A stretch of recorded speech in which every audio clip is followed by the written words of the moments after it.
You ever wanted to be a cult leader? I sure have, but we'll talk about that later. After the heavily personal, emotional roller coaster that was Canto 4, I was somewhat relieved to get the feeling Canto 5 might be more focused on the external rather than internal. You know, going on a big boat on a big adventure across treacherous seas and whatnot. I was wrong, of course. It actually sort of followed a similar structure. A bunch of stages that explore the world, serve as setup for understanding the focus character for the Canto, which in this case was Ishmael, as well as the antagonist, all while exploring a bit of the world at large. Before talking about the dungeon and everything that happens in it, I'll mention everything I liked leading up to it. It was cool to see the gang a bit more out of their element, despite still being on the bus.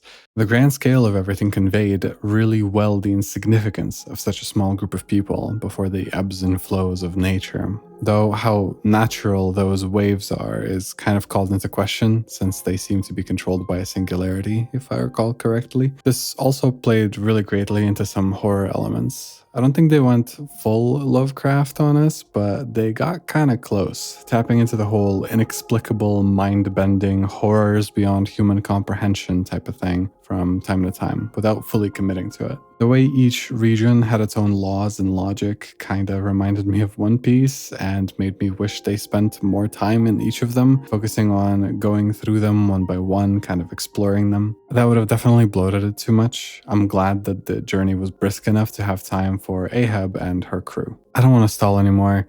I just want to say, fuck Ahab. I hate her to my very core, and every time she appeared on the screen, I wanted her gone. To me, she was the opposite of a likable, charismatic villain. I could talk about why all day, but I'll try to condense it to just a few thoughts for this video. To be clear, this distaste is not born out of poor writing. I think she was actually written quite well. In fact, I think she might be the character that got me more emotional than almost any other one that I can think of. That weirdly includes Yi-Sang, though in this case the emotions are mostly negative. I mentioned this criticism before and I said that I wouldn't dwell too much on it, but I feel the need to mention it again. Sometimes Limbus Company insists upon its themes a little bit too much, spells it out too plainly, and I feel kind of dumb for even wanting to read into certain things because I know that it's just going to be spelled out for me in plain text, the next line. But again, that's not always the case, and I think it's still worth reading into it because sometimes there's something interesting or genuinely clever there that isn't spelled out for you. One thing that's very clear is that Ahab is meant to be a cult leader. In fact, she's unapologetic about it. All the typical aspects of how a cult leader behaves are present. This kind of fake charisma and confidence,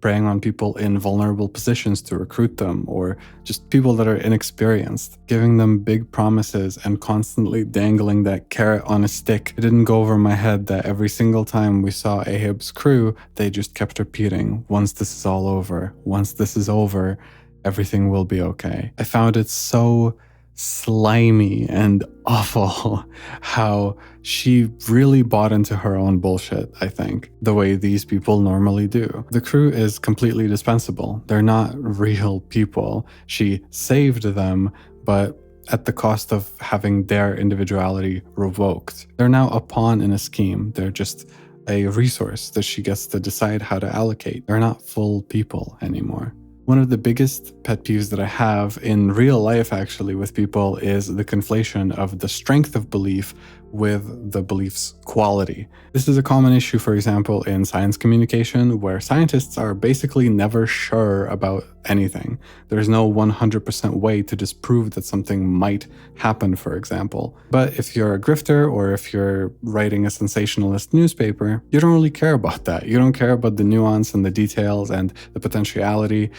You want something punchy, something as certain as possible. So a lot of the time when science gets communicated to the masses, it happens very, very badly. There's a lot of science misinformation that happens that way. And in general, people have a completely twisted idea of truth in their head where somebody being confident in something matters more than the actual evidence to back that thing up. That's especially how ideologies like this and cult leaders and thought leaders in general operate. They provide a cohesive, unified vision in a completely chaotic world, especially a world as chaotic as the sea. I think one aspect of a modern world is that we are presented with a lot of choice for what to do. We can kind of do anything, go anywhere, but there's no reason to do anything. There's no bigger goal, there's no bigger overarching thing. That's why people are drawn into things like religion or certain communities that give them that purpose. Despite how much I hate her, I'm actually pretty interested in the fact that she gets rescued by a returning antagonist all the way from Canto 1.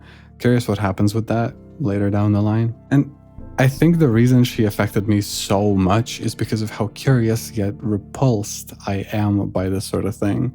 I have a sort of fascination with cults and the way that cult leaders abuse human psychology. It feels mean-spirited to say, but I'm really frustrated with and put off by the traits that would lead someone to be manipulated that way. This isn't victim blaming. The actual blame always primarily lays with the perpetrator. But I think something within my own mind just causes this very strong negative reaction.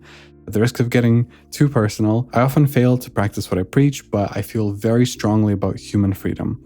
The ability to lead your own course, autonomy. Maybe that's why the seductive nature of giving up that control, surrendering to a cause, is so fascinating to me. But seeing it personified like this made me so powerless, I guess.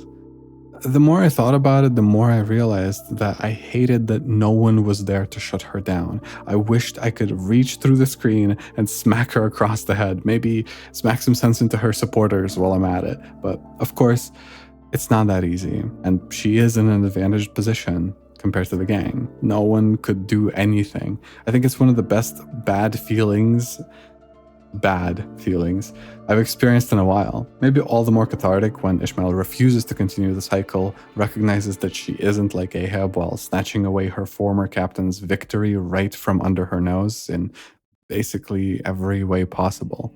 It was an amazing character moment. They were very unsubtle about drawing parallels between Ishmael and Ahab, and I think pretty much from frame one, I rejected it. Ishmael is not like her. The whale is a beast, a force of nature. Ahab became enamored by it and became like it. Ishmael is avenging a human. She sees Ahab for who she is. And I was so worried that they would keep drawing those parallels way past the point where I could follow them. I'm so happy to say that they did not. Despite how heavy-handed the parallels between our protagonist and antagonist were, the way that it all resolved at the end was incredibly satisfying. But I think this overall frustration that I had with the villain is very good.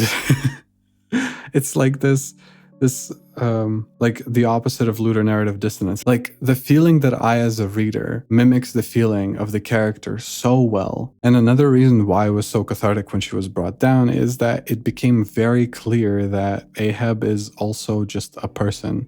That the cult she cultivated is kind of a reflection of her. Her motivations are born out of anxiety, a fear of death, a fear of insignificance. She wants to matter so bad. Of course, she did what she did. She's simply too weak to confront that fear. That kind of thing might be one of my favorite aspects of a well-constructed villain, when you build them up in such a way that the reader or the viewer or the player wants to see them brought down, and you manage to do it in the perfect way. So while all of that kind of dredged up a lot of mixed emotions in me, I am floored. I'm floored. I think it's amazing. Honestly, 10 out of 10. I love how much I hate this character, and not in a fun way too. Like it's not like a Hisoka or like a. It's not like a fun villain to hate, but I love how much I hate her. It's so well done. I think it might be the best thing Limbus Company has done so far. At least for my experience, based on, my personal feelings with my history and everything. I'm just saying. Aside from all that, we got a glimpse of some big players, the Indico Elder, Ricardo, and most interesting to me personally, Rim. Honestly, characters like that make me feel like Limbus Company is secretly kind of evolving into a shonen. I don't know if there's a power system in this universe, but at this point, it definitely feels like there should be something. And once again, Canto 4 was really, really good. Certain parts of it resonated with me a lot, but the emotions that Canto 5 got out of me surprised me. Like it was, I didn't expect it. I didn't expect to feel the way that it made me feel. I know that people keep saying that it just, it keeps topping itself, and, each subsequent Canto it just gets better and better. I think that while future Cantos can be good, too many things came together this time around for it to be better than this. I like the exploration of the world. I like the glimpses into what we might see in the future. I like the setting itself. The villain and the themes that were explored resonated with me personally very, very deeply. I can't imagine something in Limbus Company touching me more than this. We are going into Canto 6, and I already streamed Intervallo 3. So I kind of have a sort of an idea of what it might be about, and it might hit a little close to home again based on what Heathcliff said, but that's because I'm a loser. We'll see. I'm really primed to dislike Heathcliff, so we'll see if anything happens with that. I think I still like Yisang more than Ishmael, by the way. Yisang is just closer to home for me. I did grow up religious and then, became disillusioned at a certain point. I had a fairly easy time deconstructing and getting out. So for me, it's personal only in the matter of personal philosophy, not personal experience, the way that it is with Yisang. Either way, though, the goated chapter, goated, chunk of the story, arc, whatever you want to call it. I started playing Limbus Company and streaming it kind of on a whim, but I'm so glad I started doing it because it's been really good. It's been really fun. Anyways, starting Canto 6 like real soon, maybe even by the time this video comes out, I've already started it. So see you there. We stream it every Saturday, so make sure to tune in if you can. Tell me what you think. Do you have any experiences that relate in any way, perhaps, to the subject matter of this Canto? And yeah, see y'all next time. Bye bye.